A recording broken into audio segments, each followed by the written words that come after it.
এই তো কদিন আগেই যেখানে দরজা খুললেই হাঁটু সমান বরফ দেখতে পেতাম, আর আজকে দেখুন সেখানে আর বরফ নেই, সব ফাঁকা। পজিটিভ টেম্পারেচারের জন্য সব বরফ গলে গেছে। তাই আজকে সেই আনন্দে চিকেন রান্না করছি। না না, সেই জন্য নয়, আজকে রবিবার তাই জন্য। আচ্ছা, আপনারা কেউ চিকেনে চিনি দেন?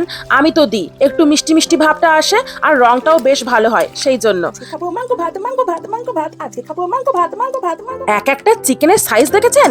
যেন চিকেনটা বেশ পালোয়ান ছিল দেখে মনে হচ্ছে। এখানে যা চিকেনের সাইজ, আমাদের দেশে হলে এই একটা দিয়ে 3-4টে পিস বানিয়ে দেবে। কি ঠিক বললাম না? এই হলো মাংকো মাংকো মাংকো। গন্ধটা কিন্তু ফ্যান্টাস্টিক।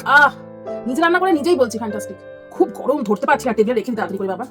তবে যাই বলুন, চিকেনের টেস্ট কেমন হবে সেটা এখনো টেস্ট করে দেখিনি, তবে রংটা কিন্তু একদম ঝাক্কাস হয়েছে, তাই না? কালকে রাতের বেলায় এই শিমুয়ের পায়েসটাও বানিয়েছিলাম কিশমিশ আর দুধ দিয়ে। দেখা যাক, ভাত খাওয়ার পর পেটে জায়গা থাকলে তবেই খাবো। আর এদিকে ডিপ ফ্রিজ খুলে দেখলাম যে প্যাকেটের মধ্যে এই কটা ফ্রোজেন ঢ্যাঁড়স আছে, ওইগুলোকেও কালো জিরে আর পেঁয়াজ দিয়ে ভেজে নিলাম। এই রকম কাটা ফ্রোজেন ঢ্যাঁড়স থাকলে না বাড়িতে খুব সুবিধা হয়। ভাবলাম যে শুধু মাংস খাবো, তার থেকে প্রথম পাতে একটু ঢ্যাঁড়স দিয়ে ভাত মেখে তারপরে মাংস খাবো, তাই ঝটপট করে ভেজে নিলাম। তারপরে চিকেন কষা দিয়ে এইভাবে ভাত মেখে খেয়ে দেখলাম টেস্টটা কিন্তু বেশ ভালোই হয়েছিল।